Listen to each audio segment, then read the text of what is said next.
Donald Trump tomó posesión como presidente número 47 de Estados Unidos. El mandatario republicano juró el cargo en una ceremonia de investidura que se trasladó al interior del Capitolio, algo excepcional, ello debido a las bajas temperaturas en el exterior de la sede legislativa de los Estados Unidos.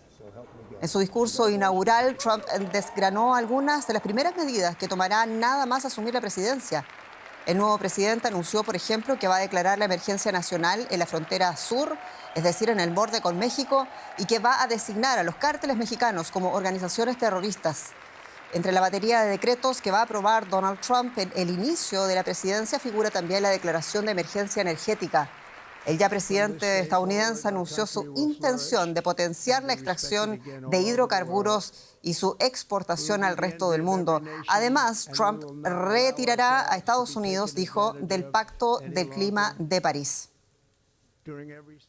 Y Trump asegura que su visión se enmarca en una serie de medidas para contrarrestar lo que ha llamado el escandaloso avance de China. El periodista Benjamín Álvarez tiene la crónica a esta hora. Benjamín, saludos. ¿Y cuáles son los pilares de esa visión del gobierno que ha anunciado Donald Trump en su discurso, donde decíamos el Canal de Panamá, el Golfo de México y Groenlandia, entre muchos otros, tienen un papel clave? Así es, Jenny, muchas de las medidas que ya habíamos escuchado en las diversas campañas, primero del candidato y después del presidente electo Donald Trump, dando gran importancia a los temas que han marcado durante su campaña. Uno, el tema de la migración, que lo mencionaba, con posibilidad y con el envío de soldados a la frontera sur. Su plan también de reanudar la política de permanecer en México para que los solicitantes de México en ese país, justamente los solicitantes de asilo, esperen a las audiencias en las Cortes de Migración en Estados Unidos. Y también, sin dar mucho detalle, dijo que toda persona con entrada ilegal será detenida inmediatamente. Le dio mucha importancia al tema de la inmigración, que ha sido uno de los pilares de su campaña presidencial, Jenny. Y la diferencia con su primer gobierno es que esta vez Trump tiene mucho más poder. Algunos críticos lo llaman incluso poder absoluto. Tiene apoyo restricto de su partido, la mayoría de ambas cámaras y también de ese Tribunal Supremo. Dicho esto, también hay que reconocer, Benjamín, que hay una gran expectativa. ¿Cuáles serán las primeras órdenes ejecutivas con las que Donald Trump busca cambiar la fisonomía del gobierno federal en esa competencia con China? Así es, esa es la gran pregunta, no solo cuáles órdenes ejecutivas firmará, sino cuántas también. Hay rumores y reportes de prensa de que podría firmarlos ya en la Capital One Arena, que es en el evento en el que miles de simpatizantes siguieron la juramentación, y que también firmará otras órdenes ejecutivas aquí en la oficina oval de la Casa Blanca. Pero justamente cuáles son las medidas que va a anunciar el primer día, y tú lo decías, no solo la mayoría en las cámaras, sino también si vemos quiénes asistieron a la juramentación en la rotonda que queda justo bajo la cúpula del Capitolio aquí en la capital estadounidense. Llamaron la atención también mucho los jefes de las redes sociales, Mark Zuckerberg de Meta, de Facebook, también Jeff Bezos de Amazon y Elon Musk también como los asesores más importantes. Entonces no es solo el apoyo político, ganar el voto popular, sino también esa influencia bastante cercana que el presidente saliente Joe Biden también dijo que se está formando una oligarquía aquí en este país. Por eso que también importa mucho a ver qué pasa con esas 200 órdenes ejecutivas que incluso ha trascendido en la prensa de los Estados Unidos. Benja, tú lo mencionabas, Joe Biden, y justo antes de abandonar el poder emitía ya el expresidente de Estados Unidos indultos preventivos para altas personalidades, y una de ellas que llamó mucho la atención es la cara más conocida de la gestión de la pandemia en los Estados Unidos, el médico Anthony Fauci. Así es, la respuesta del gobierno del ahora expresidente Biden, y esto muestra que el presidente saliente tenía miedo de que iban a tener repercusiones judiciales o que el gobierno entrante iba a intentar justamente de acusarlos a ellos, de judicializarlos. No solo eso, sino también uno del general Mark Kelly, de varias personas que participaron en las comisiones investigativas del 6 de enero del 2021, cuando simpatizantes del ahora presidente Donald Trump irrumpieron en el Capitolio. Entonces estas últimas medidas también hacen creer que el presidente saliente temía repercusiones de parte del gobierno del presidente Trump. Benjamín Álvarez, muchas gracias.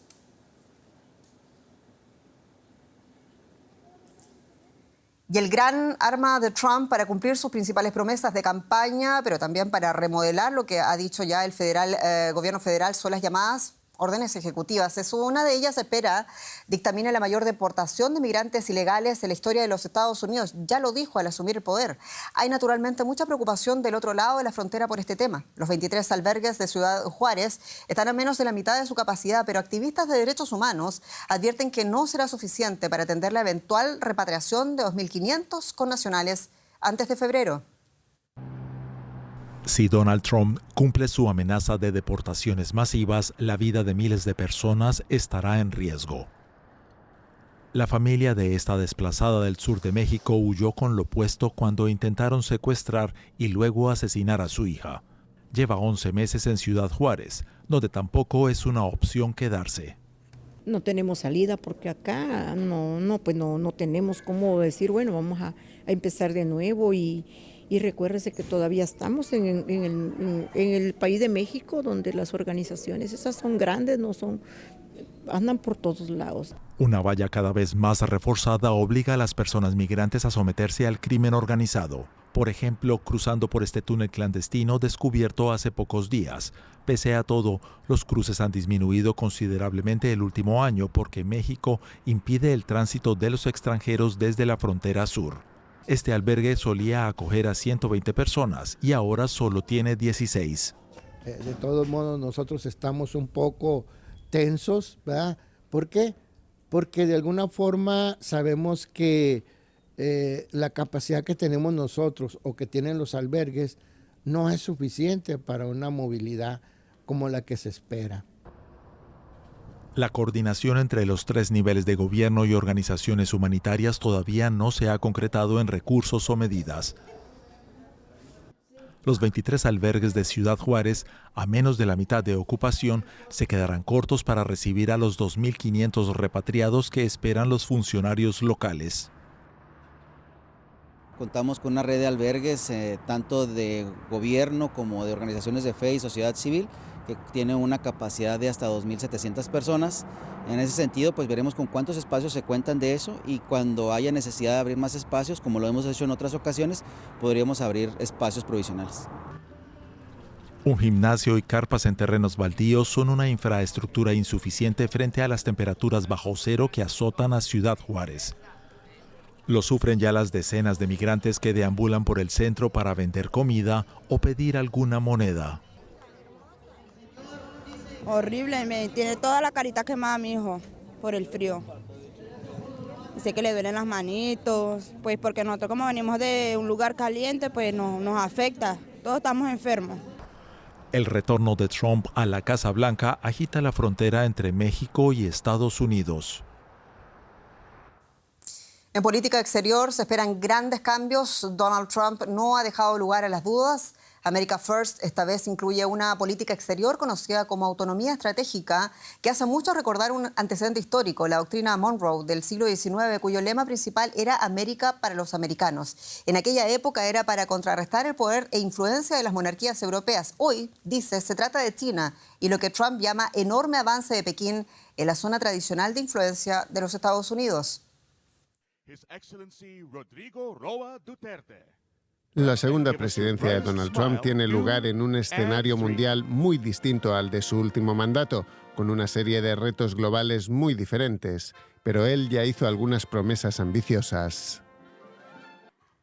Antes incluso de llegar al despacho oval, poco después de ganar la presidencia, resolveré la horrible guerra entre Rusia y Ucrania. Nunca habría ocurrido, jamás habría ocurrido de haber estado yo ahí. Trump aún no ha dicho cómo planea poner fin al conflicto. En cualquier caso, su presidencia podría tener un gran impacto en Ucrania. Ha amenazado con recortar la financiación estadounidense a Kiev y reevaluar el papel de Estados Unidos en la OTAN. Estados Unidos paga actualmente mucho más que ningún otro país, y eso no es justo para Estados Unidos ni para el contribuyente estadounidense. El tono grandilocuente de Trump y su tendencia a actuar de forma impulsiva marcan un cambio significativo respecto a la presidencia de Biden, y su enfoque de Estados Unidos primero marca un cambio importante en la agenda internacional de Washington. Trump también quiere modificar las fronteras internacionales. Ha afirmado en repetidas ocasiones que quiere ampliar el territorio estadounidense para incluir Canadá y Groenlandia, así como el Canal de Panamá. Ha presentado la mayoría de sus planes para su segunda etapa en la Casa Blanca con muy pocos detalles o explicaciones, lo que ha generado mucha expectación y también inquietud sobre cómo van a ser los próximos 4 años. ¿Y qué pasa con el resto de los países del mundo? Hay una situación con Alemania porque la relación entre Donald Trump y el gobierno alemán se prevé complicada con probables aranceles que podrían afectar a las exportaciones alemanas y diferencias sobre el futuro de la OTAN. Es algo que ya pasó durante el primer mandato de Donald Trump. El canciller Olaf Scholz intentó transmitir este día optimismo y aseguró que sus asesores y los de Trump están en contacto. Tras las recientes palabras del presidente de los Estados Unidos sobre una posible intervención militar en Panamá o en Groenlandia, Scholz hizo una declaración pública recordando la importancia del respeto del derecho internacional. El retorno de Trump a la Casa Blanca llega, hay que decir, en un momento también especialmente delicado para Alemania, con una economía en recesión, un gobierno en minoría y en plena campaña electoral para unas elecciones anticipadas que serán el próximo 23 de febrero. Y queremos entender un poco más, lo hacemos con mi colega corresponsal político, Andreus Jerez. Andreus, pese a las enormes diferencias políticas, ideológicas también, el canciller Scholz busca tender puentes con Trump. ¿Cuáles son las líneas de trabajo que este gobierno alemán, así como está en minoría, se propone con el nuevo gobierno de la Casa Blanca? ¿Qué tal, Jenny? Bueno, en primer lugar, como bien comentas, hay que decir que el actual gobierno alemán tiene un margen de maniobra muy limitado porque recordemos que se encuentra en minoría parlamentaria tras la ruptura del pasado noviembre del gobierno tripartito entre socialdemócratas, verdes y liberales.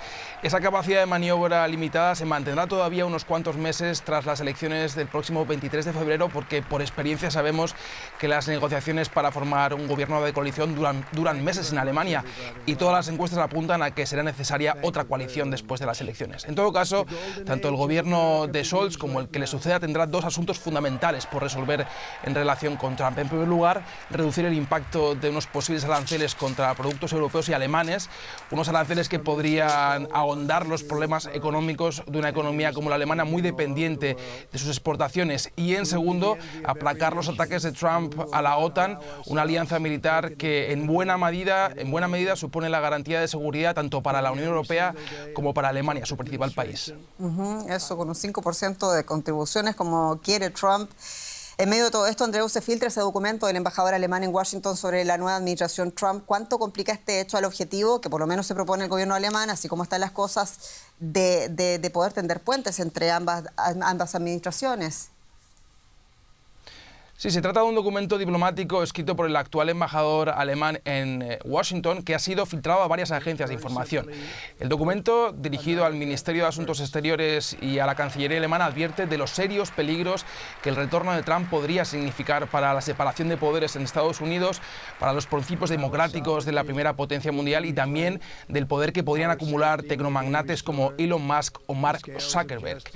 El gobierno alemán no ha querido comentar este documento, pero tampoco ha desmentido su autenticidad ni los contenidos que hay en él.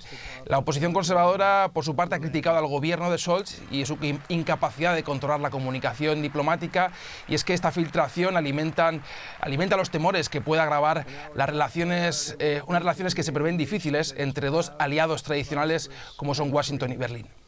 Andreus Jerez, muchas gracias.